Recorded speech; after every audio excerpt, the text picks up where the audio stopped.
In the fast-paced world of business, finding a clear path to profitability can be a challenge. Welcome to 0 to 100 with your host, Jared Guy Randolph, seasoned business and finance expert.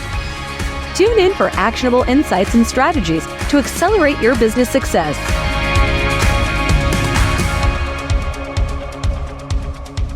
Hello, Accelerators. Today on 0 to 100, I have the privilege of introducing Jeff Gervais. He is a founder, business coach, and serial entrepreneur. He has built, scaled, and sold a company for $15 million, and he has been in the entrepreneurial game for over 20 years. So he's going to drop some bombs, share some insights with us that you only get from being out there in the field on a daily basis. The topics we will cover will range from how to measure success, creating scalable operations, and being super creative in your marketing to help you stand out from the crowded field that you might be in. For those of you who do not know me, my name is Jared Guy Randolph. I am the founder of BoxFi. We are a business growth solution through payment processing, and I am excited to share the network that I have built over 25 years as an entrepreneur to help you grow your business and become more profitable. Ladies and gentlemen, let's accelerate together. Jeff, thank you for joining us for 0 to 100 today. Thank you for having me. So we're going to talk about some very interesting topics as you are a highly successful entrepreneur who has exited an 8-figure business that you built yourself with your brother. And you're going to shed some light on how to build a business like that, how to create an awesome culture around that business, and then be valuable enough where somebody goes, hey, I want to buy you. So can you talk to us first about how you build a company and really create principles around growth so you actually do have a product that you can sell one day? So when I was first starting out, I originally didn't have a vision to grow a $15 million or large company. I was, just put my tool belt on, went to work, got sick of the grind every day. So as you mentioned, I joined up with my brother. And as we started to grow, the important thing was to build a good culture, to build good customer base, set the example across the industry that we are going to be, the key player, and we will be, the competition to come. So that was the principle we wanted to instill in people, that we were a great company and you wanted to A, work for us, and B, you wanted to use us. So did you do that first and foremost yourself, building that reputation, and then what the culture that you built, you also pass that on to your salespeople, your technicians? I think one of the things that's really important with entrepreneurs and the audience who watches this show, we all go through this. It is making sure that everyone's interests are aligned. How did you get people on the same page that you were on to create that great culture in the company? Yeah. So the most important thing is to make your team buy into what your vision and your mission is. So at the beginning of every meeting, you state your mission, state your vision. You drive it into your sales team, your management team, your field team. You're holding weekly, daily meetings, having huddles, and you set goals and you drive the goals home with your vision and your mission in mind. So you don't lose your key principles of what you are trying to build. So good customer relations, employee relations, you don't ever lose sight of that as you grow and things start to get out of control and you put other procedures in place. You always keep your vision and your mission, in line with the growth of the company. Money will come if you focus on the vision and mission. And setting goals is probably one of the most important things in business you learn. All right, so let's talk about your goal setting process. What did you do when you were in the initial phases of, I've got something that's growing? This is before you even decided that this is a company that we can sell. Mm-hmm. How did you set those goals? And then once they were set, how did you make sure that they were executed? Yeah, so in the beginning, as I mentioned, I didn't have much of a business background until I educated myself fully in it. So honestly, in the beginning, it was goals of just like, it would be great to do $300,000 a month. You'd hit that and you'd be like, we did $300,000 a month. Well, let's try to set $500,000 a month. But really no drive behind it or knowing why you're trying to go for that. But then as you start to become more educated in business, you set like truck goals. So every installed truck I had, $1.5 million was the targeted if they ran at full efficiencies.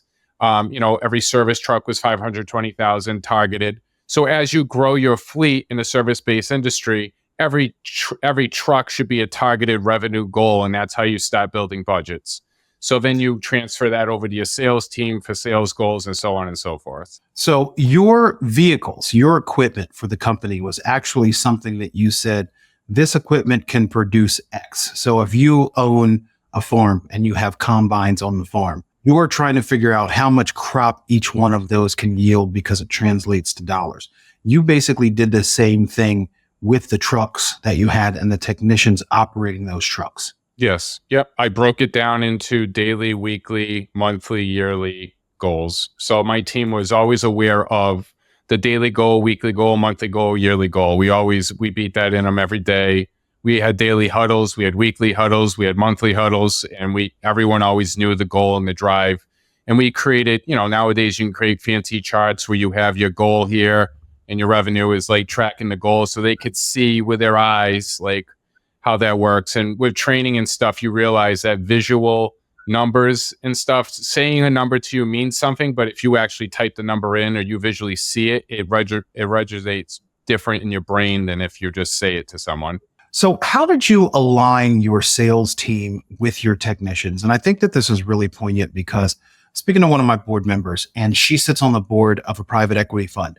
Funnily enough, they're doing a lot of roll-ups of plumbing companies, of roofing companies, but like the second repair type, not, roof installers, but those who do the repairs, those who do the plumbing repairs.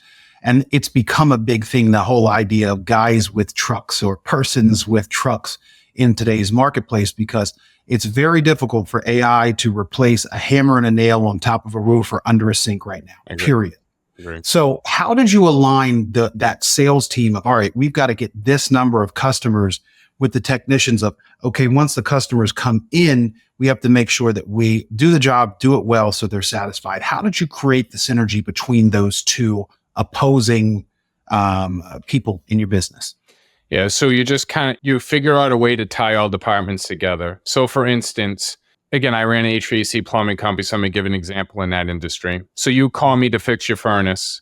So my service tech goes out. My service tech identifies an issue with the furnace. If it's a certain age, they kick it over to the sales team, or you have a selling tech that will actually sell the product with the help of the salesperson. So they're tied together and they're incentivized together. I believe in selling techs. I think it's a very smart method. Mm-hmm. There is big corporations that, run this type of stuff and they feel that, kick it over to the sales guy, but then you lose the warm lead. They have time to think about it. So in sales, whether it's service or a comfort advisor or whoever you send out or whatever you call that position, a warm lead is so important nowadays, especially with the world tightening up, that you take advantage of that like instantly and you don't let them think about it and you try to install and do it right away.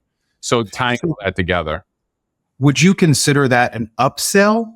Yes. Once you fix the furnace, then okay. So how did you create, and this is so fascinating to me, especially for the audience, because we're always looking at ways of elevating our business based on what's in front of us. It's not just about spending more money. Mm-hmm. It's being more resourceful. And it sounds like your ability to be resourceful with what you consider a selling tech allowed you to step up your game and actually drive more revenue because somebody said, I'm here, you have this problem, you should also be doing X, Y, and Z. How did you create those specific benchmarks for your business? So at first we were doing just sales, comfort advisors or sales persons going out and selling. And then we realized through just like testing with certain techs, the dirty tech that's already in a home and trusted by the customer actually had a way higher close ratio than a kicked lead, we call it. So a kicked lead is when a service tech kicks the lead over to a comfort advisor. So we realized being in the home, having people actually going down and looking at that object, saying, this is what's broken with it. This is the cost to fix it. Always do honest sales. We never believed in dishonest sales. That's part of our vision and our mission. Say, this is to fix it. This is to swap it. This is the savings you could maybe get from swapping it because this is a 15-year-old piece of equipment. So educating people on why swapping might be a better choice and putting $1,200 into a 15-year-old piece of equipment is not dishonest sales. It falls in line with our morals. So let's talk about how you transitioned. By the way, it could have been from the beginning, but from the conversation, I believe you're alluding to, it wasn't from the beginning. It's something you developed over time. How do you incentivize those techs to become selling techs? Do they get a certain percentage if they actually sell an upgrade? What did you do to get your team excited about taking the service to the next level? Yeah, so we incentivized on two things with the service tech. We incentivized on revenue and profit driven out of a vehicle. So again, we set that $520,000 a year goal, as I mentioned earlier, which equates to about $2,000 per working day. So if they hit the $2,000 per working day, we would give them an incentive on that. But on top of that, we would say if you upsell, we gave 2% of the gross income of that job sold. So if the furnace sold for $20,000, we would give 2% for that furnace condenser's upsell. So we incentivized them in both areas for revenue and for sales. So it wasn't dishonest to say, we're only incentivizing you on sales. We don't care about the fix. So the tech made out both ways. Does that make sense? Yeah, that absolutely It aligns with our vision and our mission of like being honest and good people. So how did you now have your selling techs, you've got your sales team, and I just think this is super fascinating. So did you start to minimize your sales team? Did you keep the same sales team and maybe they had a different structure, especially if your techs were having such success doing these upgrades or upsales? No. So the strategy there is I actually increased my sales team. So we went after a thing called marketed leads. So marketed leads are you're personally calling in because you want a boiler upgrade. You want your cast iron pipe in your basement fixed. So we would up our advertising and marketing leads to keep those sales guys busy. But again, I incentivized them to help out the service tech so the service tech wasn't drowning. So they got a certain percentage to help out the service tech if the job sold. Now, the reason I did that is I believe in a path of business in life, right? Everyone goes right. Well, if I go left, how do I make this just a little different to overcome the competition and stuff? And that's what makes you $1 million business to a $15 million business, 20 million, 100 million, $1 billion business is always thinking outside of the box. Like, what can I do different that no one else is doing? And that's the way my brain always goes. And it's the way I always think, no matter where I am in life.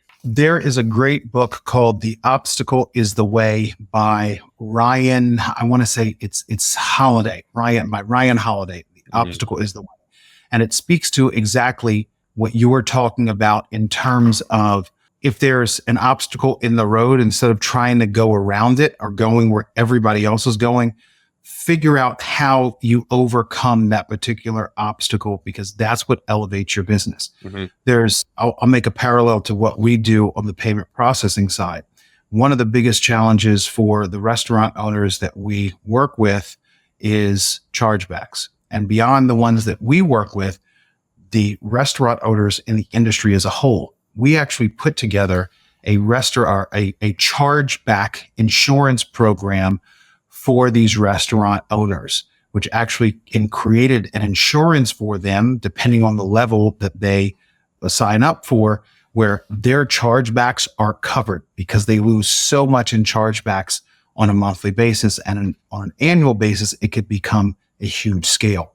So setting something up like that, instead of going, they're chargebacks, there's nothing you can do about them, it's facing them head on and figuring out a solution which solves the problem for your customer. These incentives that you created, from the opportunities now that you've given your technicians to become sales technicians, from what you did with your sales team to help them work together, how did you start to drive more business, as you just touched on, the marketing side of the business that was a little bit outside of the box and really made you stand out as a business owner and a service provider from everybody else in the market? So honestly, marketing is probably one of my favorite parts of the business, marketing and sales. So I get very passionate about this subject.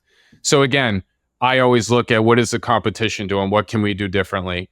I strongly believe in brand awareness over paid ads and stuff like that. So my paid ad budget was always only like 5-10% of my marketing budget. I always stuck to 5 to 8% of my total income for my marketing budget. And from that, we did TV commercials to billboards to mailers to, handing out flyers to yard signs to sporting event, sponsorships being in grocery store flyers, golf course flyers, like everywhere you went, I believe in the McDonald's model of Gervais, Gervais, Gervais. So you might not get immediate results from that, but when the weather pattern changes or whatever your business industry is and someone needs to search for you, you want them to think of your name first. So that's the way I've always marketed, and that's the way I've always pitched my business, and I've been very successful at that. I also marketed ideas that my sales team and service team can use as tools. So, if we're raffling off, actually, I'll skip that. I'll tell you my favorite promotion. So Jordan's Furniture, everyone knows Jordan's Furniture in the area. They did the Red Sox win the World Series. So I kind of recreated that idea to, if it became over 95 degrees on Labor Day, from Memorial Day to Labor Day, any install we would give to the customer free. We actually bought an insurance plan for this, and we sold double what we would have sold, because everyone had the idea of wow, if it hits 95 degrees, I get my HVAC system or a boiler system for free. So our marketing and our sales that year were at, our marketing dollars could be lower because our sales close ratio was so much higher, if that makes sense. That absolutely makes sense. So the question is, how many furnaces that you have to, or HVAC systems you have to give away for free? We didn't give any. It didn't hit. But honestly, it was a $50,000 insurance plan. So the cost of the insurance plan to the $8 to $10 million we sold in sales, I wanted it to hit, because what good advertisement would that be? Gervais gave away $10 million of HVAC equipment. You know what I mean?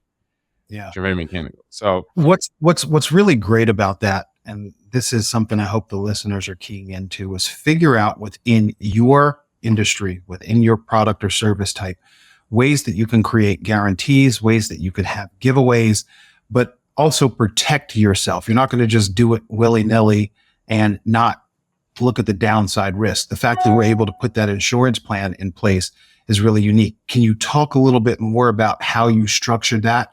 So, and what type of insurance provider would provide a plan on something like that? I forgot the name of the insurance plan because this was 3 years ago, but I called probably 2 or 3 insurance providers, and everyone was like, I can't do that. I can't do that. Finally, I found someone that says, oh yeah, we've actually done that for someone before. So you could set limits. So the colder the temperature got, so 90 degrees was probably $200,000. 95 degrees historically didn't hit much, so it was a cheaper plan. We originally were going to do 100 degrees, and then we looked at historical data, and we were like, yeah, no one's going to buy into 100 degrees. 95 degrees might be doable, or whatever we said at the time, So, and you pick one location. So we picked an airport that was on a hill where it was naturally cooler, and we advertised the Worcester Airport, thermometer reading is what we're going off of. So you can't be on your phone app in your yard doing whatever, you know what I mean? And that was all in the contract. Under heat gun. Right. So we were smart and strategic about how we rolled it out so no one could try to take advantage of us. And we had absolutely zero false claims. No one went in because it was spelt out in their contracts. Okay. So you see a billboard and it says, and just make sure I understand this correctly, if it goes above 90 degrees, we'll install a new HVAC system for you or a new unit for free? Yes, between Memorial Day and Labor Day. If it's sold between Memorial Day and Labor Day, it didn't even have to be installed, just deposit was given. Oh, so they actually had to contract with you during that time. So from what you had typically been doing between Memorial Day and Labor Day, how many units did you sell? And then when you implemented this, how many units did you sell that year?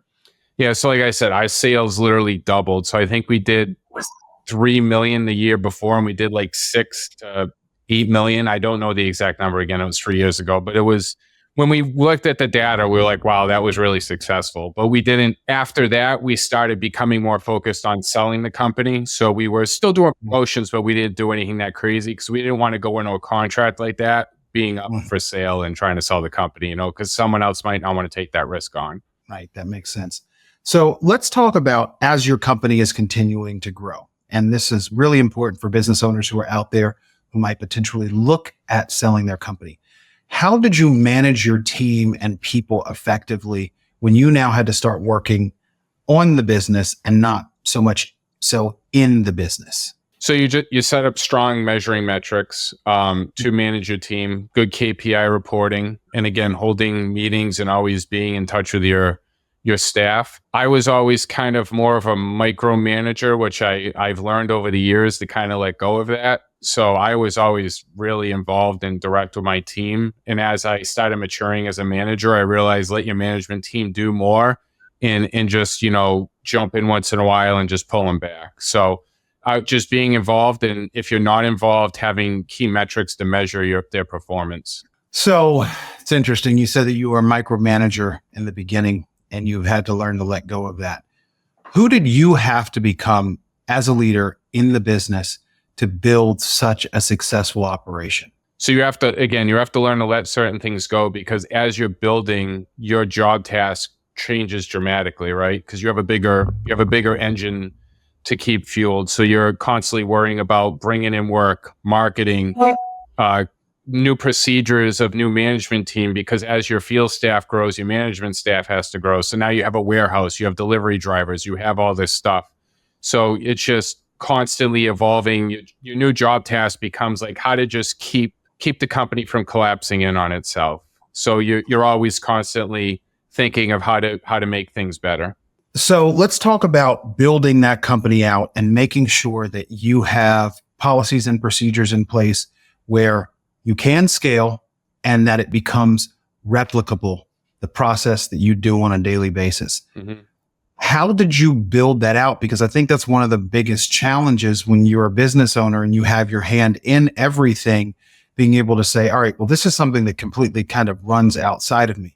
How do you put those policies and procedures in place? So the real answer to that is there's no magic bullet to that to certain companies. I realized from talking to multiple owners and stuff like that, it's what works for you. And you may go through 4 or 5 procedures before you find the right one. So the thing is understanding that you're not going to be perfect the right time. You're going to have to pivot. You're going to have to change your company. We went through like 5 or 6 install procedures till we found one that actually worked and we were profitable on. Same thing with service, same thing with sales. You have to evolve and you can't just give up. So most people don't succeed in business because those procedures aren't working. People don't buy in and they just get frustrated and they're like, I just can't make it work, versus trying to always constantly evolve and be an entrepreneur and think like, how do I change this? How do I make this succeed? Not accepting defeat. So again, there's no real good answer to that besides you just got to keep evolving with the change. What is the biggest pivot that you had to make in your business that really changed everything so you could get on the right track for growth? So what really accelerated us was our sales to marketing to service tech procedure to drive more revenue in and drop our marketing dollars down a little bit to put more money to the bottom line. Because as you start thinking of selling, in the beginning, yes, you want to drive up your income, because income drives in a higher EBITDA number, higher multiple. But then the other part of that is driving up that profit number. So if you drive up that profit number, it also gives you a higher EBITDA multiple. So just trying to combine everything together. And as you grow your company, your goals will change. That makes sense. So let's kind of talk a bit about if you are in the seat of an owner who has a relatively strong business and they're looking to take their business to the next level so they could potentially sell. Mm-hmm. What would you advise them to focus on? And then what are some of the biggest pitfalls that they're going to face when they're trying to take it to the next level? So I would educate myself on the industry in a sense of what are people looking for? Are people looking for a good customer base? Are people looking for a real profitable company? Are people looking for just high income to a company, so just high sales volume, or are they looking of a mix of everything? So I would go and see what is the market looking to buy. And then you might need to actually get some free valuations. You can call them and reach out to people and tell people I'm for sale. That's probably the best trick I can give people, is just go out and don't be ashamed to tell people you're for sale. You sign an NDA so no one knows. You don't tell your team, and you will get free valuations of your company. And from that, you will actually get free advice. It took us 2 years on the market. Two deals were at the end of the rope, like within a month of closing, and they fell through because of one thing or another. So we learned something different about each one of those sales on what to change with the company. We said, we're not quite ready yet. We need to get here. We need to get here. So knowing that about your industry, not being afraid to at least approach someone and say, yeah, give me my company value. And they'll be honest with you and say, you need to change this or do this, or maybe you are already good. So that's probably the best advice I can give is don't be shy to reach out and just get free evaluations of your company.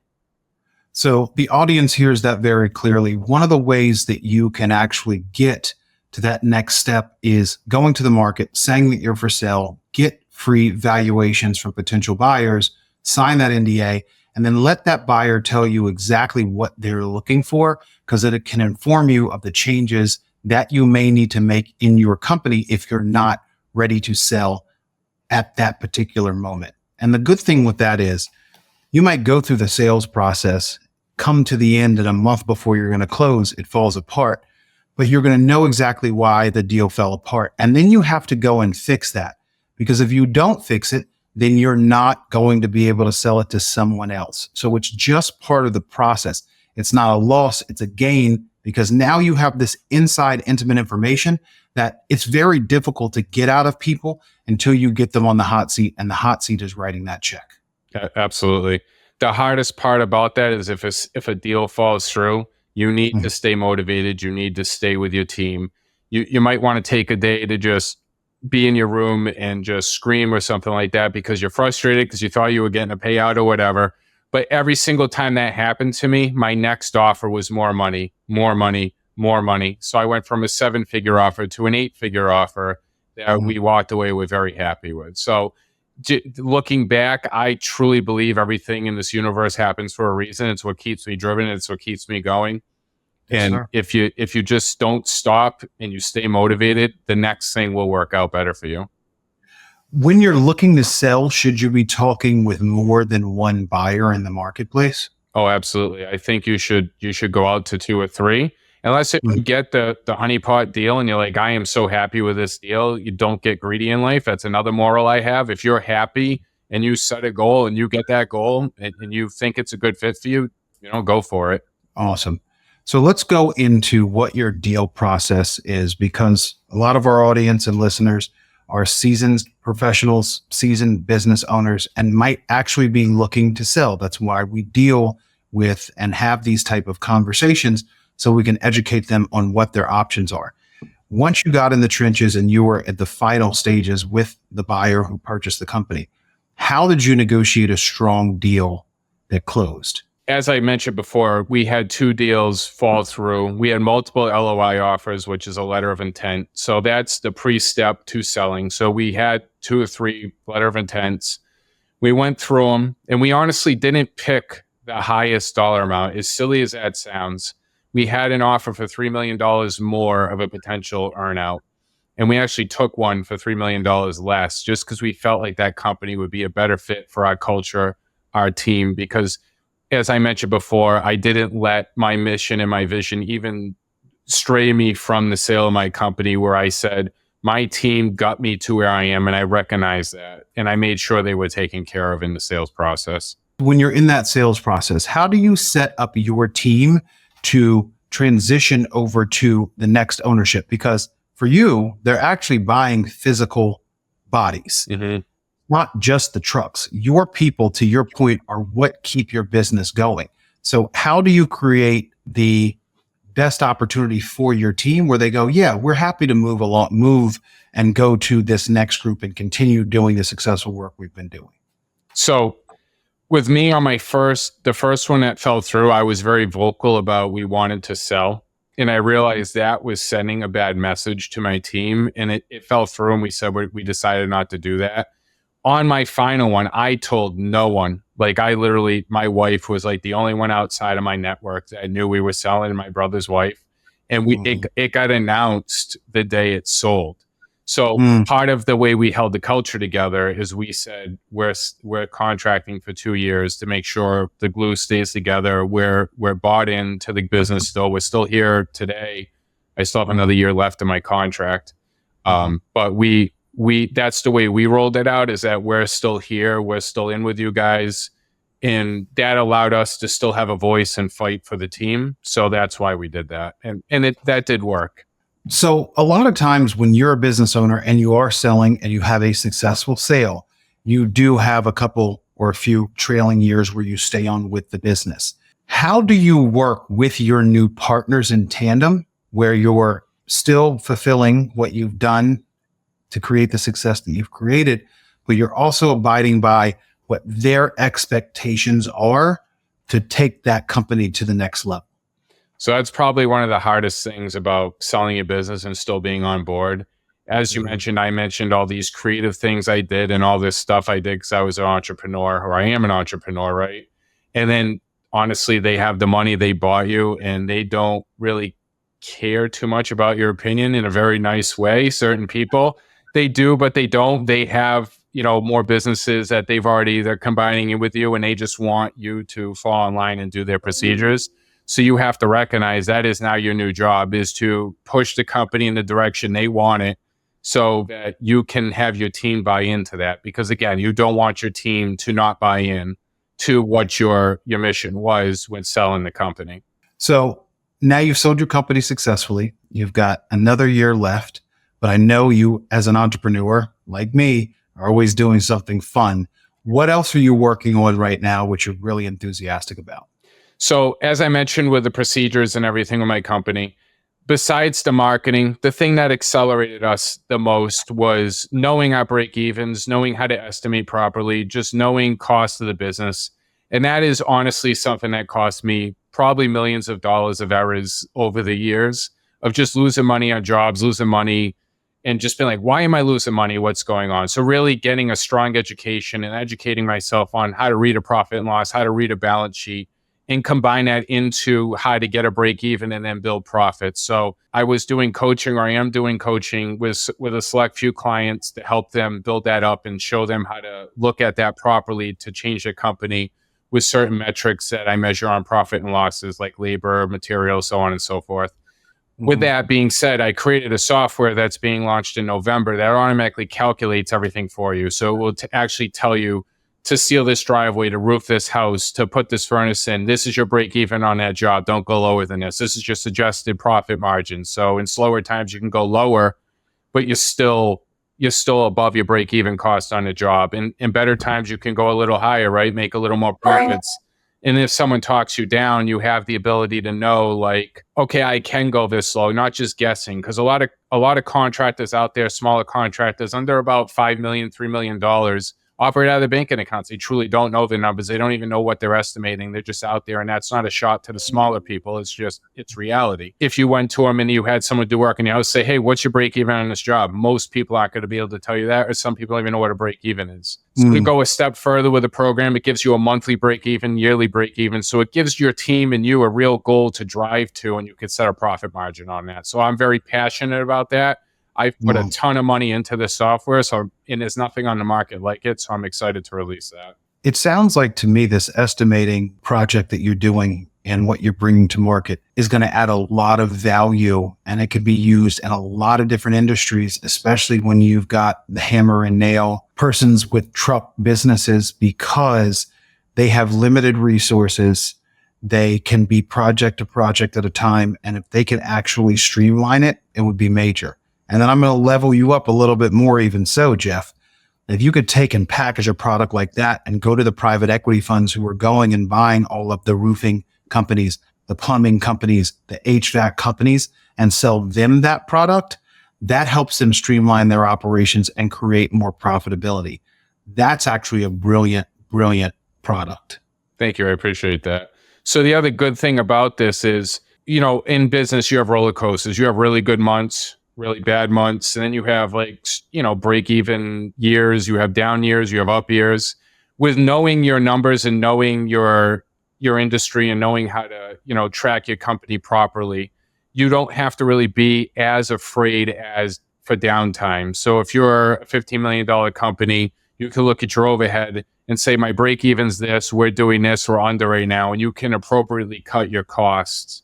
And it doesn't always even have to be staff. Like you can know now, I need to cut this much cost based off of the revenue we're doing. So now when you're coming into harder times, you can actually adjust to your company and not worry about going out of business, so you could still support your family and your employees' families.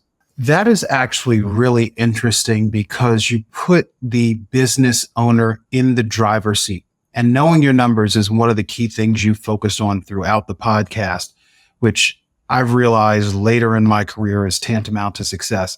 And especially even if you're just making a lot of money and you're doing quite well, if you don't know where every penny is going and have measurables, you can't create that replicable business model. And those are one of the things that really set you apart. So knowing your numbers and measuring those numbers and measuring your outputs are some of the most important things you could do for your business. Yep. Like you mentioned with credit card fees and stuff, saving that 1%, 2% on your bottom line, that's straight money to your pocket, your company's pocket. So you could maybe take bonuses on, or you can put into growth of your company or give part of that to your employees.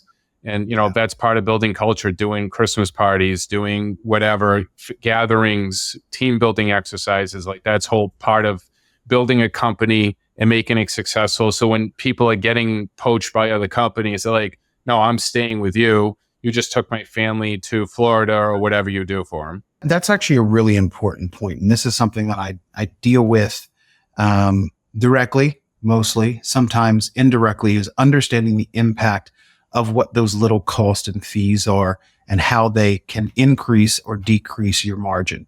And when we're talking about margin, I ultimately don't care if somebody has a $100 million business if you're only bringing in $5 million a year and you have a 5% margin. Right. Not really a great business model. And to run a $100 million business, you got to do a heck of a lot of work. Yeah. You could do a heck of a lot less running a $20 million business with a 25% margin and still make that $5 million. But it's looking at every single one of your expenses, how you can renegotiate terms, how you can reduce them, how you could eliminate them potentially at 1, 2, 3% on $100 million in gross revenue.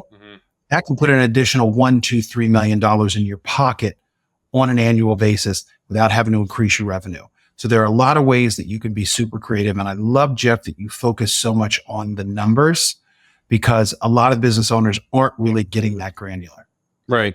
And even if your focus is hyper growth and you're putting more money into marketing and in growth of your company with vehicles and tools and stuff like that, you eventually have to turn that faucet off for hyper growth and focus on profits because your company's only can sustain so long doing that trajectory and not, leveling out on the bottom line. So you just have to be careful with that. So as an entrepreneur, because you truly are the definition of an entrepreneur, how do you curtail your entrepreneurial spirit and sometimes put that to the side to say, all right, now we just have to focus on the business and the day-to-day and kind of temper those creative juices? Because as business owners, entrepreneurs, we're always kind of like, what's next? What can we do to grow? How do you silo that and just focus on the business mentally?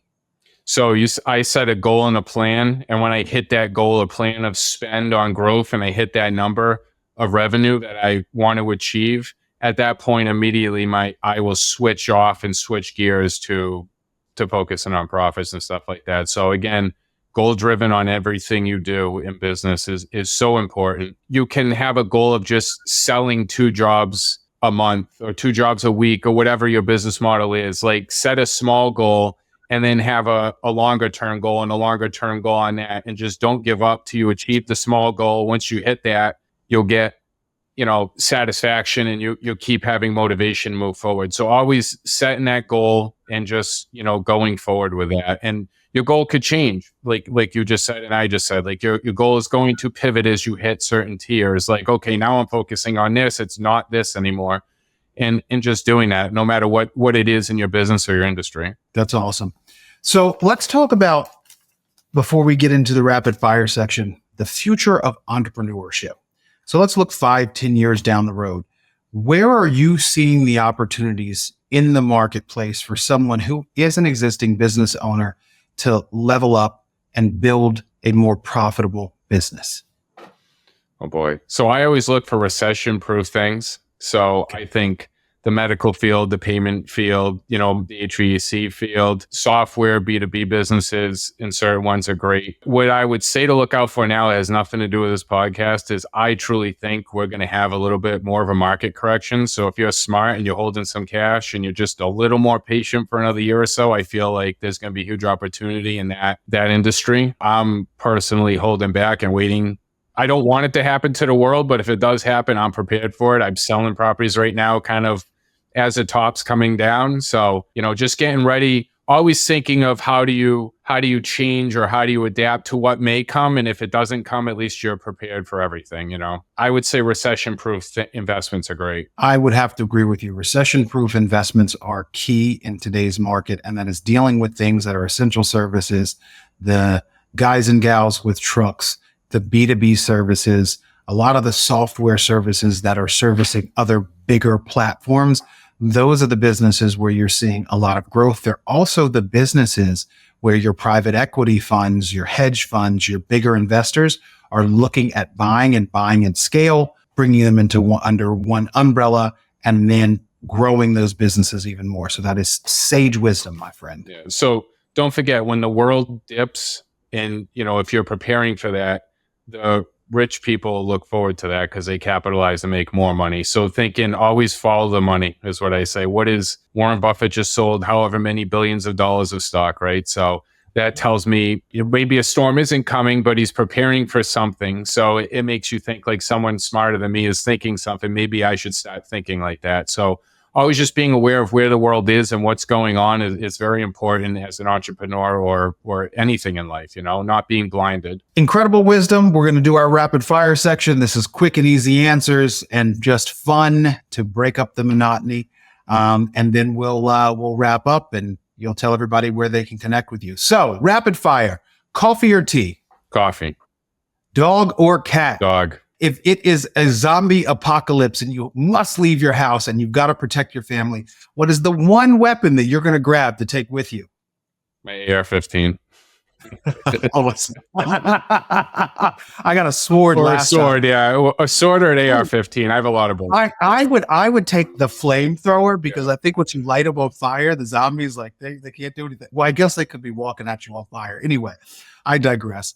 What is a must-read book for the entrepreneurs out there who are listening to the podcast? Honestly, it's an oldie but a goodie. Rich Dad Poor Dad is very good. Is very good morals, very good, especially if you're not an entrepreneur yet. If you read the book and you listen to the message of the book or listen to the Audible, it's a great message.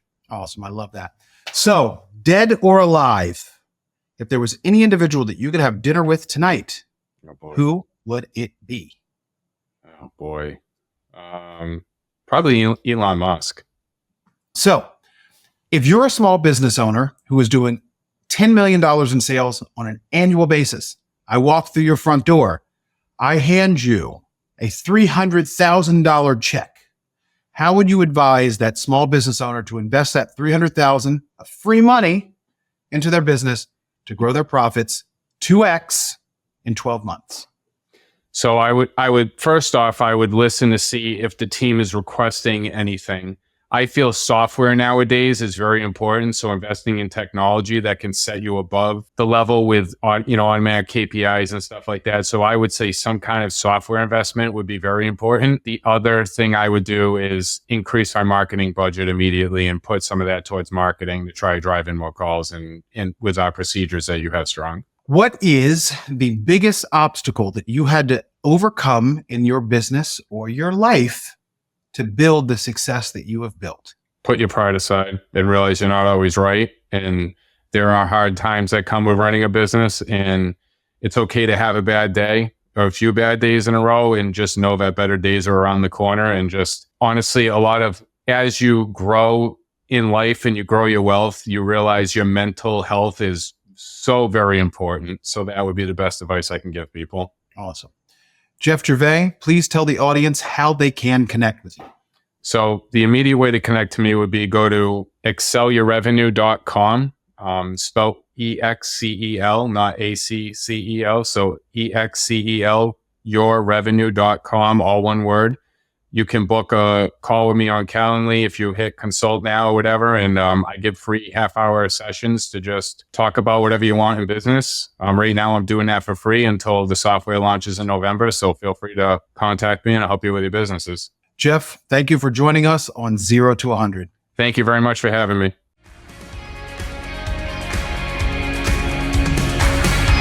Thanks for tuning in to 0 to 100 podcast. We hope you feel inspired and ready to accelerate your business. Remember, your journey to success starts with a single step. Keep learning, keep growing, and keep striving for greatness.